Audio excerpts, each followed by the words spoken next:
I am Davida-Mae Chambers and I was diagnosed with PCOS and I am 1 in 10.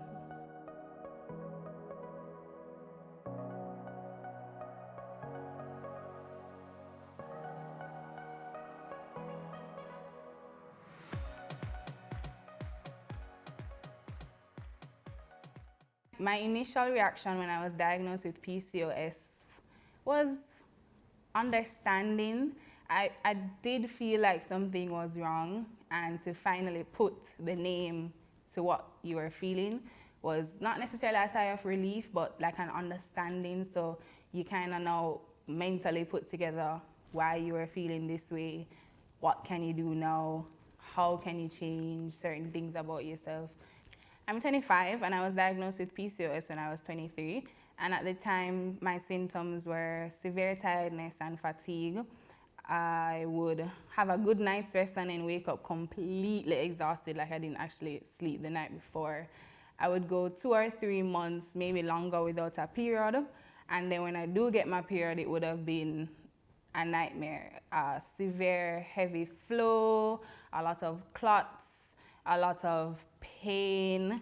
I would be on the floor, I'd be on the wall, I'd be almost overdosing on painkillers to just feel nothing. It was a nightmare. And so I would be happy, that I didn't have the period. I was just like, yay, no blood. But then when it actually came, it was just like, might as well I did just have the period every month. Also a lot of cravings, whether I'm on my period or leading up to my period. I would eat down the place, which would make my weight also fluctuate a lot. So sometimes I would have cravings where I eat, or no cravings and I'm not eating, no appetite, no taste, no nothing, and I'd be just like, like it was exhausting at the time. And I think it's really the lack of periods for me that really made me say, okay, this has been going on for years now. It really got worse when I touched sixth form, and then after sixth form into college, I was just like, okay, I need to actually figure out what's happening. Right now, honestly, I can say it's not as bad as before. In school, I used to miss a couple classes, couple days because of my period and because of the symptoms.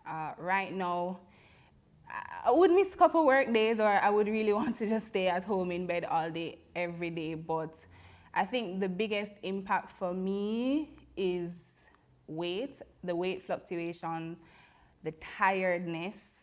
I will wake up one morning and I'm just like, I'm dog tired, let me just go back to bed. No work, no eating, no nothing. I will literally sleep in on a weekend till about 1 o'clock and then don't eat until like 4 o'clock. So it makes life interesting because I have to constantly push myself. So, okay, you're really not tired. You did sleep 8 hours, get up now. Or, okay, it's 1 o'clock, you haven't eaten all day. Literally eat because you need to eat.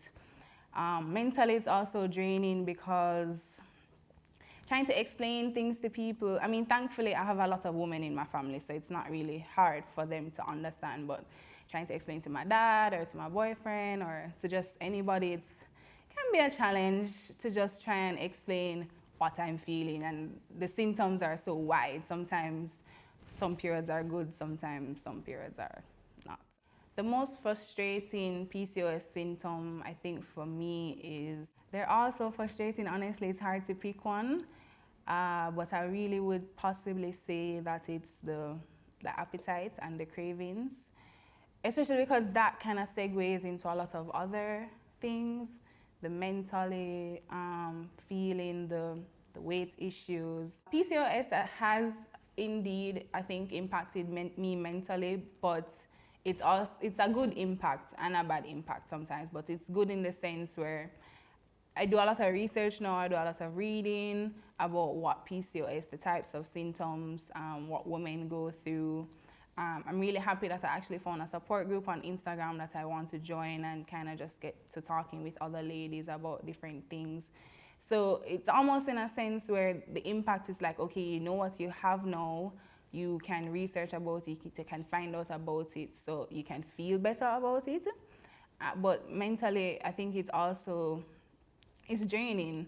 Like, it's draining because there are so many symptoms and there are so many things that you go through per month, per day, just like living your daily life. So it's almost just like, can I just have a baby and like not go through any of this? And I say that because at one point my gynecologist told me, like, you know, if you have a baby, this this might be better. And I'm just like, yeah, let me have a whole human because it might be better. But I do say that sometimes jokingly, but I might as well just have a baby, or, you know, might as well just come every month, so I'm now used to it, rather than guessing, is my period coming this month? If it comes this month, is it gonna come good? You know, can I wear white? Can I go to the beach today? Like, I don't know. So it's kind of just like exhausting. I'm not sure if any family member, I know anybody in my family that has PCOS, but I definitely know a lot of friends, because what I like now in this year of 2020 is that even though we're facing a pandemic, it's also allowed people to figure out themselves more. So a lot of women are coming forward, they're opening up and they're saying, yes, I have PCOS, or yes, I'm going through this. And so like, I didn't even know, like, it's almost common now, like that PCOS is now a common thing, and a lot of women are coming forward and they're like, I have this is what we go through. It's not just us being a bitch, it's not just us being moody, it's not just us being, you know, like, woman. But it's a real thing, it's something that we go through, it's something that we face. Some have it easier than some. The only treatment I've received thus far is being put on birth control, and I've kind of been slagging with that because I have been going through different types of birth control to try and figure out which one is for me, and I haven't, so I kind of stopped, which is bad. Don't follow me, don't stop what you're prescribed, keep going at it. But again, it comes back to the mental thing, because I'm just like, I am tired of taking birth control. I miss the days, and then I have a double up and all that drama, and then some birth control make me groggy, some make me bloated, and oh my God, don't let me get started about the bloatiness. Like, I am a very beautiful plus size woman, but when I get bloated, whew, it's like I'm a whole different person. I feel so self-conscious, and I feel just so like, why is my body like this? So finding the right medication for you is important, but it's also important, and I'm kind of talking to myself now, it's important that you actually stick to it and figure out what works. I mostly use diet and exercise to supplement helping with PCOS. The exercise for me is on and off, not just like because I have to push myself to exercise. Just like I have to push myself to eat, sometimes I don't have any appetite and I just say, okay, I need to eat just because I need to eat. I don't want to get gas, or, you know, I just don't want to feel bad, so I push myself to eat. The diet definitely can be better. Exercising on and off, so that can be better too. And I did start taking supplements actually this month. So let's see how that goes. I've gotten most of my information about PCOS through Instagram. So I follow a lot of PCOS pages. There's a support group locally here in Jamaica, and there's also some international pages. While I get my information from Instagram, I try not to take it to the T, because each page sometimes says something differently, and you are also a different person. So what applies for one person might not apply for you. And so I started WhatsApping my gyna also, and I'm just like, hey, this page says this. What do you think about it? I've also done my own research, as I said, because I try not to take what the pages say to the T, but they do help me to understand a little bit better about nutrition, about your symptoms. And I share a lot on my Instagram, so it also makes me realize that there are a lot of people who are going through the same thing and make suggestions to help me also. I think the most surprising fact that I've learned about PCOS is some of the symptoms that I actually had and didn't know I had, if that makes any sense. So for example, memory loss, like it comes and goes from time to time, but for me, you know, I just thought maybe, okay, I'm getting older, so, you know. But when I read some of the symptoms and I'm like, hey, that actually happened to me once, it's very surprising, and it's intriguing also because it helps you to understand yourself a little better.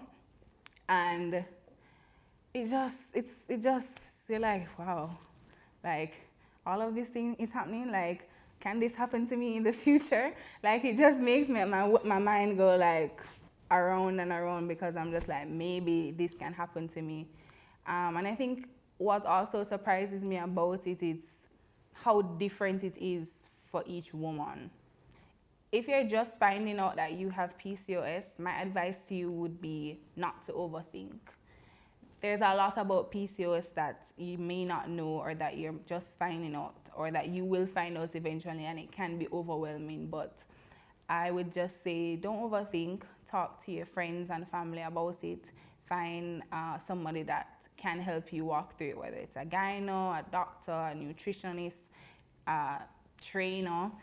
Find somebody in a professional capacity that you're comfortable with, that can help you walk through the motions, because there will be a lot of motions. It's a lot of up and down, but it's really just you trying to figure out you.